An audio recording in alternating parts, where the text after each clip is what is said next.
The New Zealand Music Hall of Fame was started in 2007 by APRA in partnership with Recorded Music New Zealand to recognise those who have made a significant contribution to New Zealand life and culture through their music. The Hall of Fame includes some of New Zealand's most treasured musicians, and tonight, as we all know, one more will be added. And I think this is going to be wonderful. Ko te reo te tahuhu o tēnei whare. The language is the ridgepole of this house. Who would deny that? Well, us, for an indecently long time. Incredibly, Māori only became an official language of New Zealand in 1987.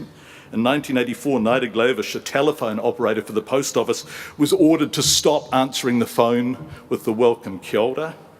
A people denied their language are denied their heart and their identity. A country denied a language is denied its uniqueness.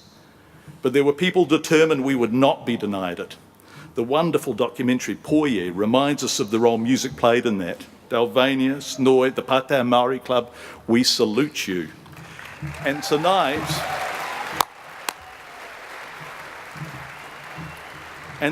we salute a woman who understood, in the beautiful words of Martha Gellhorn, that her responsibility was the effort. A New Zealander who reminded us that there was more than one ridgepole to our whare, and that our house was better and richer and stronger for that. To introduce the newest inductee to the New Zealand Music Hall of Fame, we have another New Zealand national treasure coming to do that, a musician who loves the reo and celebrates its beauty and its potency. Please welcome to the stage, Hinewehi Mohi.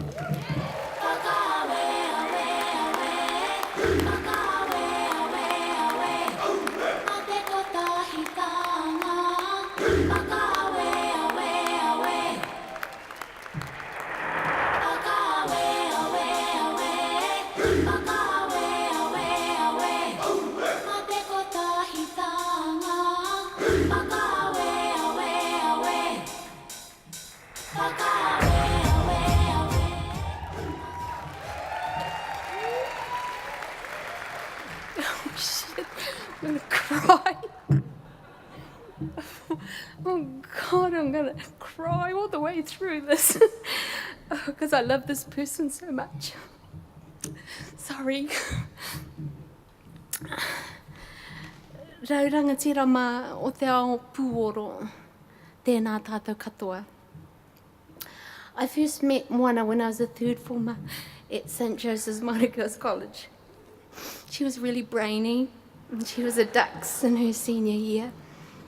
At university, she teamed up with an old St. Joe's mate, Aroaro, to enter into Talent Quest so that they could subsidise their student life. Kaore he wahine, eri te kia hine moa. And her tipuna stood behind her and with her throughout her musical career. Later, Moana got me my first band gig, and at the same time she started a residency at Club 21, and I was a regular there. In 1987, Dalvanias headhunted Moana to front the Kua Mākona campaign, funded by the Alcoholic Advisory Council. I was in the music video, and it was all about the big hair, the big earrings, and big shoulder pads. And it was a very successful campaign with great visibility, but contrary to its message for drinking in moderation, we often sang it at parties when we hadn't been so moderate.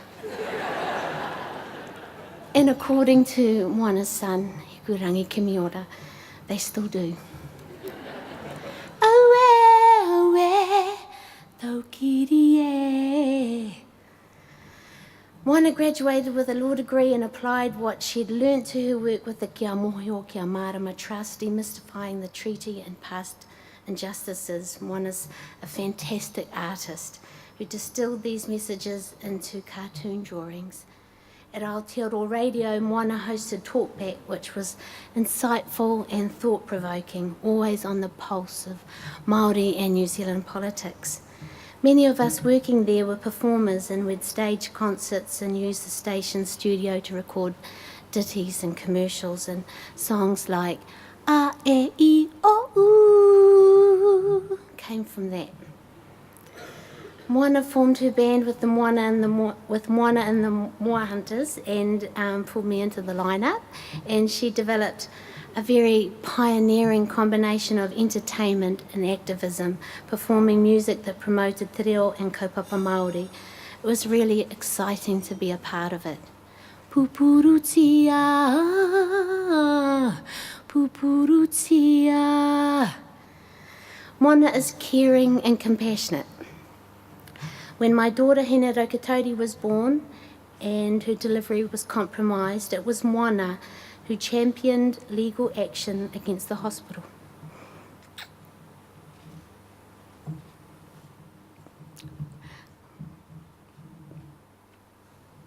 Moana really is a friend indeed. A friend indeed. She's clever and creative and remains staunchly dedicated to the positive promotion of our culture, other Indigenous cultures, and people of colour. Walk the talk of our ancestors, walk the talk of our tipuna. Moana continues to write, record, and perform nationally and internationally, spreading important messages of our responsibility to the world we live in and advocating for change. She's sassy and courageous, she's my friend, she's my sister. He mārei kura, he wahine toa. We'll now watch a video tribute to Moana.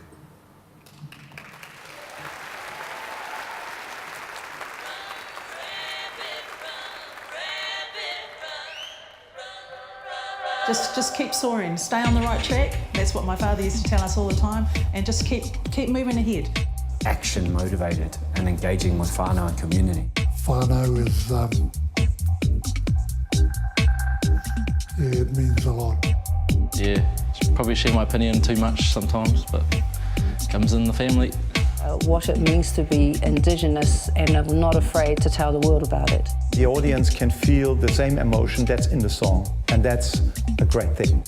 Tēnā koe ko koe te mana wahine, te rangatira. Wake up this morning, feeling fine. When I think about Moana and music, I think about Dad. Living on borrowed time. And then the next minute he's got the guitar out, and he's the best person in the whole party, you know. We got up to sing. A lot of our cousins got up with us. There was this big talent quest that was run by the local Trevor Maxwell and Timuera Morrison on guitar. And I remember Mo going up on stage. And anyway, we're all sitting there watching and going, oh, she can sing. A-E-I-O-U.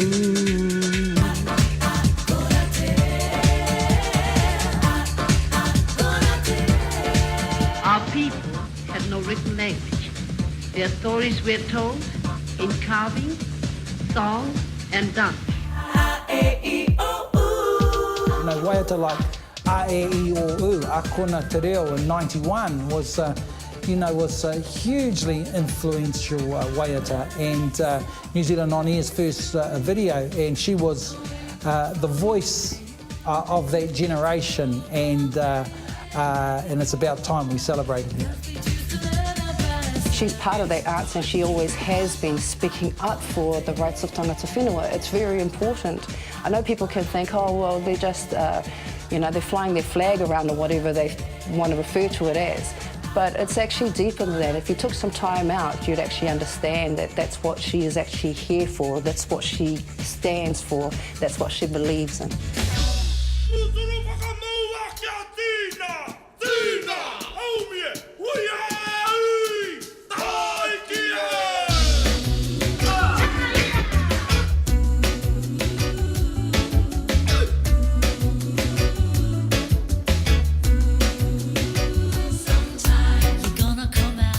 Charisma. I think that's the most important thing, because I've seen her, I don't know, 150 times or so on stage, and it's fascinating to see her, whether it is in New Caledonia or in northern Norway or in Taiwan. That's where we find the connection, the tribal roots. She can collaborate with indigenous people from all over the planet. She's an ambassador for New Zealand, Aotearoa.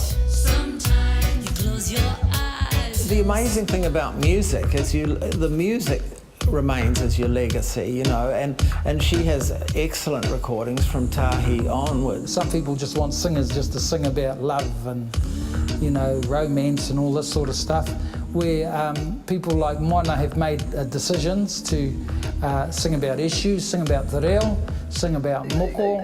The art versus message, it's a continuous kind of interweaving of concept and action. You know, because philosophy is all very good and a way it is lovely at a party, but when you extend it into engaging with your whānau, that's kind of multi-dimensional in that sense, and it really, and so I've learned a lot from that. She has been one of those great pillars that has helped me build the confidence in myself. Hey, I'm Māori, I'm capable, I'm strong, I come from a line of chiefs.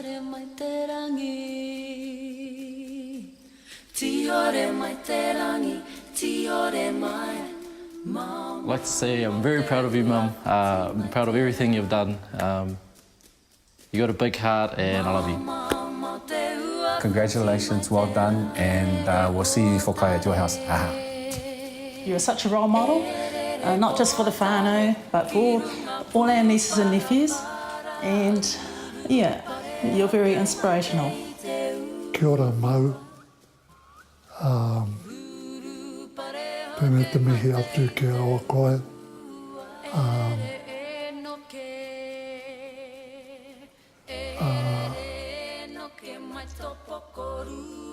Kei te mihi atu I runga tō honore.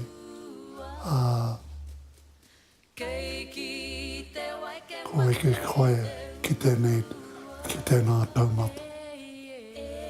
Nō reira, tēnei nā mihi atu ki a koe. Kia ora. Yeah, that's better.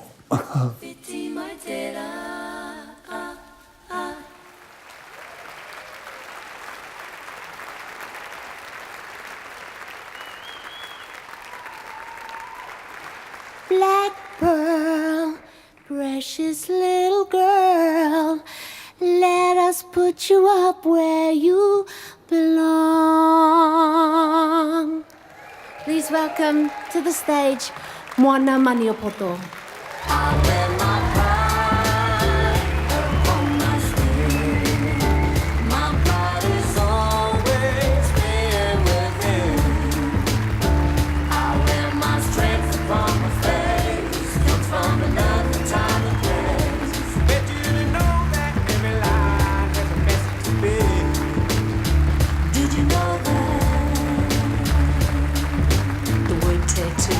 Describes the marking of patterns by inserting coloured dyes into smooth skin. The word moko represents a traditional custom in which spirals, unique to Māori, are carved deeply below the skin surface to produce a groove skin. Did you know that? Because the hair, most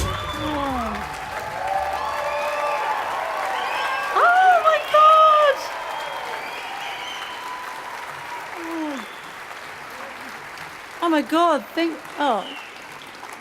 thank you so much. Jeepers, I thought you were going to wait for like later on in the night. Oh, kia ora koutou. Thank you, Hinewehi, my little darling, my little turdy from Hato Hohepa. She was good girl, good girl. He mihi atu tēnei kia koutou, ngā mana whenua, ngā mātā waka, ki ngā kaitito, ngā kaipuoro, te whānui e mātakitaki mai a mātou. Nō reira tēnā koutou katoa, he honore nui tēnei. Kia ora Hinewehi. I told my son I was a bit nervous about tonight, which is really weird because I am used to speaking a lot. But I was very nervous and he said, Mum, you'll be right, just don't go on. Don't get all political and don't be annoying. And I thought, given I've built my entire career on that, what's the chances of stopping now? My 8-year-old Manawanui, she told her playmates, I heard her yesterday say, my mum has been abducted by the Hall of Fame. And I thought, that's just about right. It's been very funny. It's been very full on with interviews. And this really weird thing has happened because I got a beautiful text from our old mate, Hone Harawera, saying, awesome, awesome. And then I got a shout out from Whale Oil. I mean, how they said raging lefty, but, you know, accolade really deserved, and then everything in between. I've been induced this week, which is very painful for anyone to be induced, inducted, abducted, and thanks to my ex-husband, Willie Jackson, indicted. I mean, I am bloody knackered, people. So, forgive me, Russell Bailey, if I go on a bit. Get your sleeping bag out. So my first response when reading the letter from Anthony Healy, the way he worded it, was to measure myself against the other people who've been abducted into the Hall of Fame, and to many of you in this room who, my God, I bow down to for your talent, and to many still outside this room, and I measured myself and I found myself falling short. All I could see is the flaws and weaknesses. So I had to think long and hard about it, and there's Dalvanius in my ear. He's in my ear quite a bit. He said to us Ahins, and here's one for all the Maioha finalists, remember you are not the star, the reo is the star. He used to say that, and he said to be nice to people on the way up because you meet the same ones on the way down. And the really important thing, as he said, was don't believe your own publicity. But every argument that I had against accepting this most amazing invitation was anticipated by the very wily Mr. Healy, and I think that's his legal training.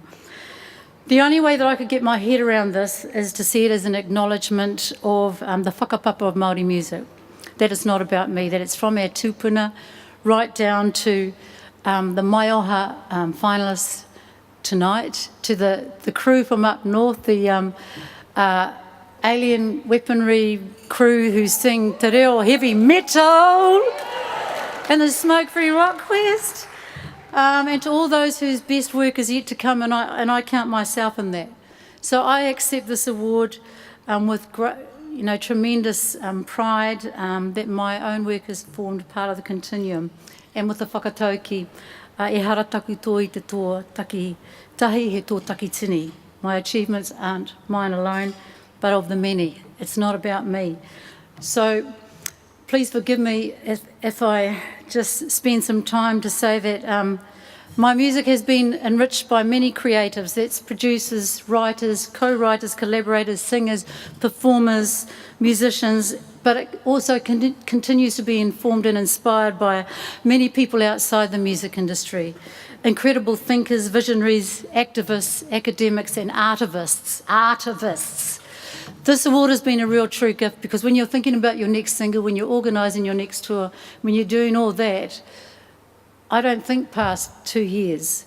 So the big hair thing, I didn't really want to think back that far, but it's been coming at me all week. All the stuff that we did so long ago, and it's given me an opportunity to reflect on where I've come from, who's helped me, who's empowered me. I'd like to just acknowledge my family who've been here tonight. I cannot believe you guys did that sneaky little video without me knowing. I am such a control freak, I had no idea. But I'd like to thank my family, my sister Trina, who's just been my right-hand man for my band, our brother Maru, my sisters Nikki and Kerry Lee, who are here with our mother Bernadette, and our other sister Lisa, who's really flashes over at Stanford University with students from Ngāti Porou.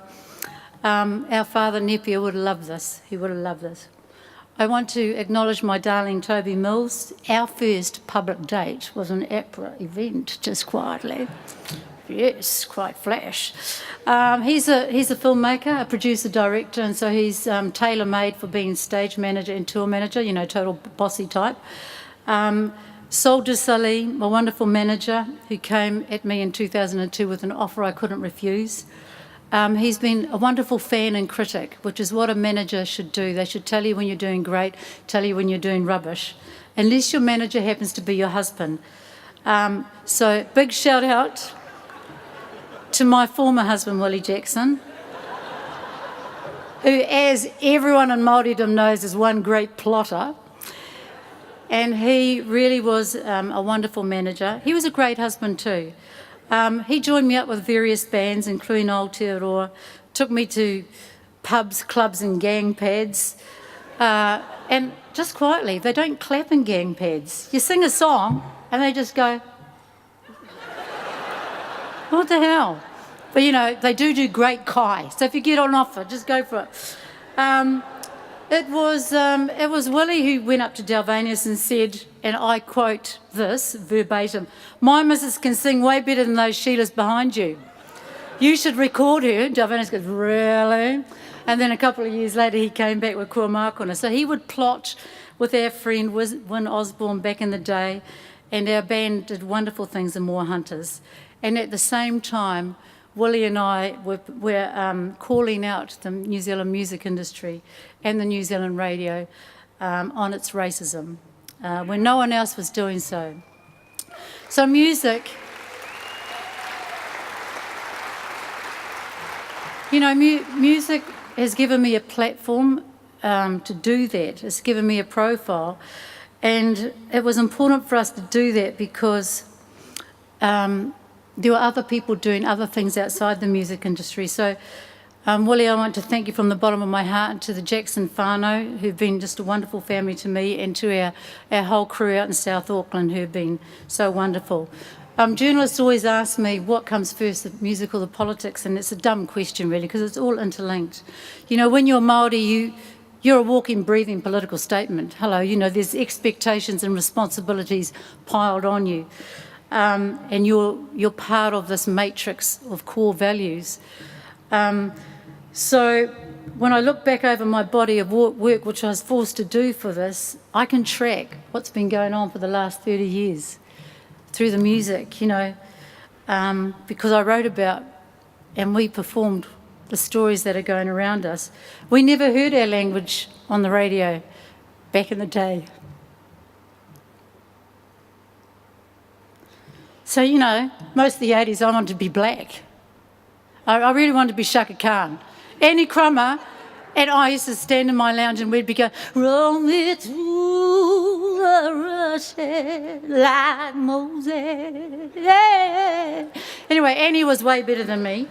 But, you know, me and Willie were involved in all these community movements and all this activism and all this stuff, but when you don't see yourself on television, you don't hear yourself on the radio, it's easy to get the impression that your culture doesn't count. So I remember when Willie brought Maranga Ake Ai from Aotearoa, and, you know, you hear this song, you know, "There's a movement on the street, Maranga Ake Ai." I thought, wow, they're speaking to us. And Rua Kenana, about one of our great leaders.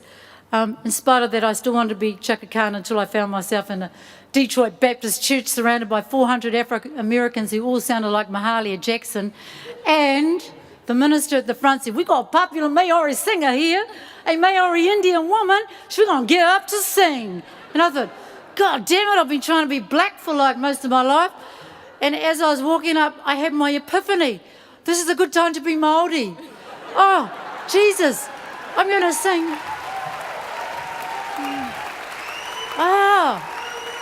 So I pinched on a hit in these songs, you know, as I was walking up, and they're all going, "Get this stuff to sing, sister gonna sing." And I'm putting lay at the ho, witty, tino witty, tino mataku. Anyway, that night when I went back to, I was with the Nation of Islam, I went back to the house, and this brother said, "Sister, they're talking about you on the radio." They said, "There be a Maori Indian in the Baptist church today. Don't know what she was singing about in her own language. She made the hair stand on the back of my neck." And that's when I sort of got my little epiphany. So we started our music and we thought, you know, Māori are invisible. We're not on the landscape. We're nowhere. So here's a bloody kuru coming right at you. Here's a haka. Here is a waka. Here is Waka Huia, the Kapa Haka group. Kerry Brown did the most awesome videos. And we wanted to walk the talk of our ancestors. We wanted to tell the stories. We spent a long time challenging and reaffirming, because the music industry is a microcosm of the wider society that we've been a part of. So outside the music industry, our mates were shaking the tree, and justice and education and health and media. Why the hell wouldn't we do that inside the music industry? You know, we coped here with being too Māori, overseas not Māori enough, because you're meant to be chanting and blowing on kōwaua all the time. In 1994, I called New Zealand radio racist. Māori language music has always been treated as a genre itself. It crosses all genres. And the Maioha Awards tonight, as a judge, we heard so many different genres. Absolutely amazing, from electronica to dance to R&B to soul to heavy metal, yet it's still not heard on commercial airwaves. And the classic excuse is it doesn't fit the format. So it's been 30 years now. Stuff all has changed. It hasn't changed. So I think it's time, I believe it's time that even though we have internet and we have iwi radio, it's time for the Crown to institute a quota for Māori language music on radio stations that play music, you know? Because it's good bloody music. And it's a beautiful language, and it's ours, it's from here, and it's a treaty obligation. And at the same time, we need our own independent Māori music industry commission to engage with these wonderful bodies that are looking for something solid that needs a robust process around it. It's too hard for the tamas, the anahedas, all the advocates who are trying to be musicians to stand up and fight for our rights at the same time. We need to be pimped up and blimmin', you know, ready to rock. The thing is that when you travel overseas, you find out that, you know, locally not, but globally hot. Everybody loves the Māori language overseas. They love our music, they love our stories, they resonate with people. So I guess after all this time, I've learned that, you know, you have to live your life with passion. And when you're being authentic, then music has got the power to cross a lot of borders. It has, eh? You know, you connect with strangers, you all do that. You connect with strangers, you bring people together, you build relationships, and that's when you start to make change. And the Māori story, the Māori experience, our music, everything, it resonates strongly with people overseas. Our songs hold our stories, and we travel with those stories, and they touch people. So music and the arts has not been just a window, oh Jesus. Campbell also said, don't cry, Mum. It's not just a window to the world, it's a mirror to our own. And there's a lot of people out there that are looking for connection, to feel solidarity, because the world is such a challenging place, and they can feel that for a moment with a song in a concert. So, Russell, this is the part where you get your sleeping bag out, because I'm just going to name check before I end. Trina, my darling friend Amaria, Patty Free, who's in New York, Marika Hodgson, Miki Hutatonga, Carlos Tunks, Mahuia, go hard Mahuia, Horomona, Lawrence, Eds, Tamihana, Kiamara, there's a huge pile of sharples here, Tahira, Aaron, Arnett and Morgan. I've had enough haka performers that we could start a crew for Matatini. Let's talk about that actually. Big shout out to our darling friend Scotty Morrison and his wife Stacey, who have really supported me. To Kadzo Kosa, who's been with me longer than any of the men in my life, Kadzo. The Moa Hunter Days, Minaripia, who wrote that wonderful chorus for A'e o U, Tere Moana Rapley, many other beautiful female vocalists, JD, Pete Hoyter, Brent Turner, Richie Campbell, my darling, Warren Morgan, Hareruya Apurahama, who was so generous and such a mentor to me. Angus McNaughton, oh my God, I love you, Angus. We had so much fun. Daniel Barnes, Murray Kamek, you legend, who's here tonight, Danny Bennett Bryson from Damn Native, the wonderful Kerry Brown, the astounding, beautiful man that is Neil Cruikshank, George Hubbard and Tim Moon from Tangata Records, Marie Sheehan, Emma Pucky, Hinewehi, all our crew from Southside and Tangata. I want to thank you, APRA and MCOS, for this extraordinary honour, and to acknowledge the fact that years ago when Hinewehi, myself, Teresa and Ruya, we came and asked for a maiaha, I didn't even finish the sentence and Mike Chan said, yep. And then when I said, do you think we could have some money to go with that? Yep. So bless you. Thank you, Anthony. And finally, for everyone in this room, my darling friend Victoria, thank you for your wonderful wānanga today. She is an artivist.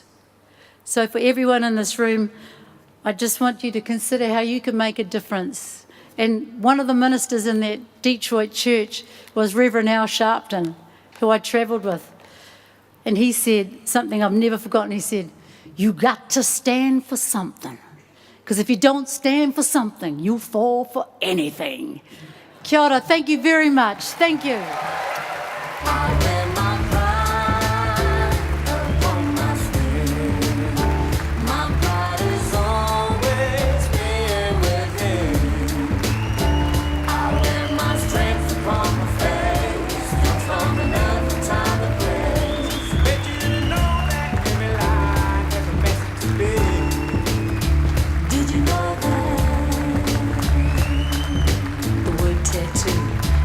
The marking of patterns by inserting coloured dyes under the smooth skin.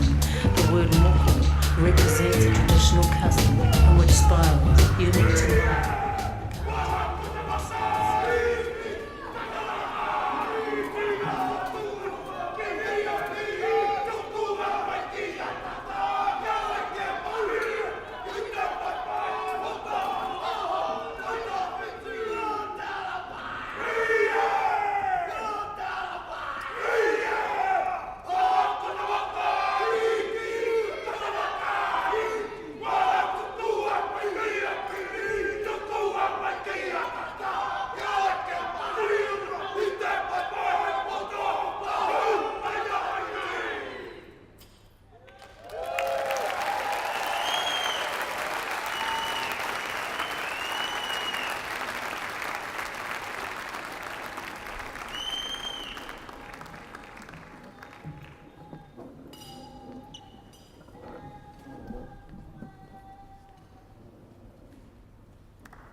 Moana, we aren't quite finished with you yet,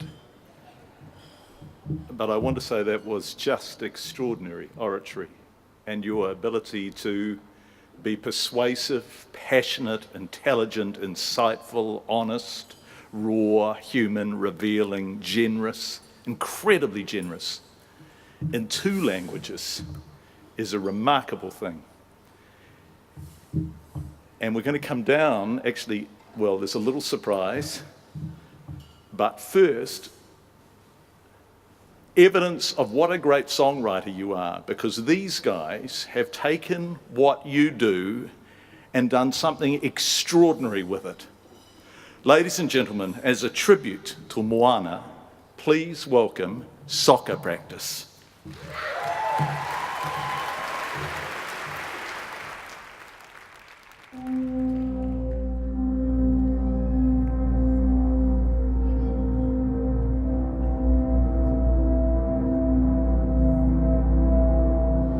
Kia tahu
Ladies and gentlemen, soccer practice, extraordinary.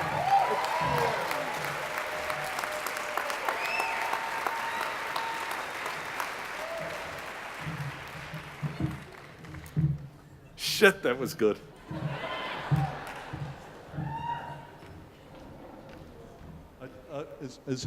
Can you hear me? Oh, yes, here I am. I just crowd surfed in a very middle-aged white kind of way. Moana, where are you? Hello, you gorgeous woman. This is your son. Are you Moana's son? Yeah. Oh, that was beautiful. I just went to the toilet. Yeah.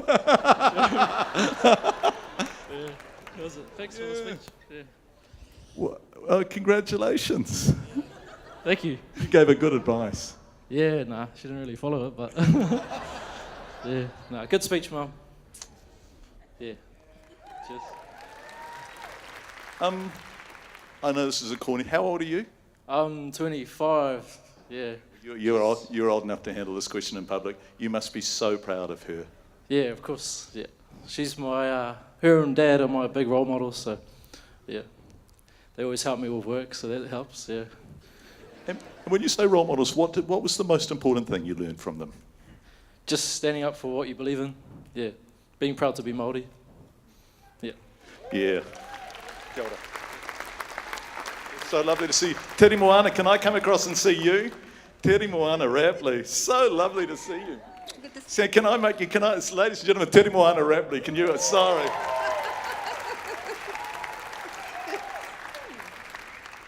Hello, so lovely to see you. Good to see you too. Good to see you too. What did that feel like watching Moana up there? It was beautiful. I've actually never seen her come to tears before, so I was like, what? She cries? She's such a strong person, so it was beautiful. And with Hinewehi as well. Yeah. I would have come and gave you a hug, but I've got heels on, so yeah. Yeah. You were all strong people because you were making this extraordinary music, brilliant music, original, clever, in the reo, and taking risks, and you weren't getting any radio play, no commercial radio play, and you just didn't give up. You just kept on making your music better and better and better. Correct. Thank you. It's my pleasure. It's my pleasure. Lovely to see you again. Te Moana, congratulations. Thank you. Moana, where's your mum? No. Where is she? Can you take me over and introduce me? There she is. Is that? Hello. Hello. Shit, that was a great speech. Oh, thank you. I can't believe this is still going on. Isn't there another category to do? Jesus. There's Mum. She's going to be like mortified. Mum, this is John Campbell. Hello. Hello. Congratulations. Do you get called Bernie or Bernadette? Which do you prefer? Whatever you like. I'm going to call you Bernadette because we've only just met. She's pretty amazing, your daughter, isn't she? Very amazing, very amazing. What was she like as a little one? Was she? Well, no, I want to know. Was she stroppy? No, she was lovely. She's just lovely. Actually, the extraordinary thing about her is her generosity. I mean, she spent most of that speech talking about other people. It's her that's being abducted into the Hall of Fame. No, she's always been good, yeah. She's kind, she's generous. Yeah. Oh no, shut up you. Shut up, you've been abducted. Go and do something else. Where's Trina, where's she? Oh no, she's over there. Is she? Oh, is that you? Is that? Hello, so I'm as blind as a bat and my glasses are fogged over. Kia ora, John. Kia ora. That was the next one that went, You must be feeling really, really proud because you have been a huge part of this too. Yes, I am feeling very proud. As I said, she's very inspiring, and I've actually enjoyed the journey, just sort of riding the wave with her. Yeah, she is inspiring, isn't she? That beautiful adage, to thine own self be true. But to be able to be true to yourself and be true to people too, other people, and to be generous and not singular in a way that excludes people is a remarkable thing. And I think that's why everyone has been so delighted to see that Moana's in the Hall of Fame. And people have been celebrating it for weeks, right? That's right, yes. She's actually been... Oh, very sneaky, yes. She didn't know that a film crew came down to Rotorua and videoed all her whānau. Well, it's been beautiful. Thank you, whānau. Thank you. And thank you for sharing her with us. He's her lovely brother. Oh, kia ora. Kia ora. Kia ora, John. How proud are you feeling tonight? Oh, pretty buzzing out, really, to be honest. I don't think I'd ever be talking at a music awards because I can't sing. Yeah. Nor can I. Yeah, they're ko tawa tawa. Yeah, but pretty proud of my sister. She's you can't get any higher than that, getting in the Hall of Fame. So we're pretty proud, and our iwi of Ngāti Tūwhareto and Tuarangi Ngāti Wawe and Ngāti Piki are pretty stoked. Yeah, I bet, and you have every reason to be. Thank you. Kia ora. Kia ora. And kia ora to you.